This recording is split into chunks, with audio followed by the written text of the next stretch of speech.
दादा हा? ही झाडं कशी दिली? 150 रुपयाला आहे दादा एक. ही 50 रुपयाला आहे बारकी. हा, त्यातले 20 पॅक करा. 20 पॅक करू? बाळू 20 पॅक कर रे. आणि तो रोपांचा टेम्पो भरायला गेलं लगेच. रावल्या, निसर्गानं आता चापटी मारायला सुरुवात केली बरं का. काय रे काका, मला का बोलवलं? कुठं जायचंय? बस सांगतो. काय मग काका पुतण्याचा काय प्लॅन आहे आज? प्लॅन असा आहे की आता आम्हाला कर्जाची परतफेड करायला जायचं आहे. कुठल्या कर्जाची परतफेड? आपण जे हिंदू म्हणून मिरवतो ना, त्या कर्जाची परतफेड. हिंदू म्हणून मिरवतो त्या कर्जाची परतफेड म्हणजे? आता ती कशी करायची? झाडं लावून करायची. झाडं लावून? अरे, झाडं लावण्याचा आणि हिंदू म्हणून मिरवण्याचा काय संबंध? हो, काय संबंध? खूप मोठा संबंध आहे. कसा? मला काही प्रश्नांची उत्तर द्या. हिंदवी स्वराज्याची स्थापना कोणी केली? कोणी म्हणजे आपल्या छत्रपती शिवाजी महाराजांनी केली. हा बरोबर. छत्रपती शिवाजी महाराजांची युद्ध पद्धती कोणती होती? गोरीला वार. हा, म्हणजेच गनिमी कावा.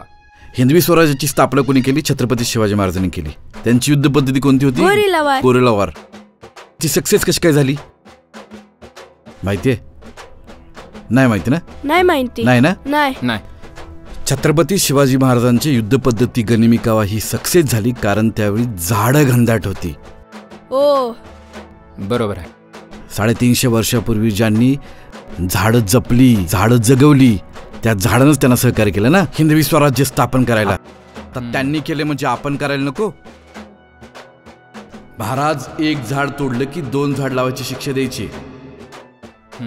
कारण महाराजांना माहिती होतं आपण झाडांना जगवलं ना तर झाड आपल्याला जगवतील. खरंय. म्हणूनच प्रत्येक युद्धात निसर्ग महाराजांच्या सोबत होता कारण महाराजांनी निसर्ग जपला. आणि तसंही प्यायला पाणी आणि जगायला ऑक्सिजन फक्त झाडच देतात, होय की नाही? खरंय. चला, हिंदू असलेल्या कर्जाची परतफेड करूया झाडं लावून. हा, चल चला, मी पण येतो. झाडं घेऊन ये. तुला मी खड्डे खांदतो. प्रौढ प्रताप पुरंदर क्षत्रिय कुलावतंस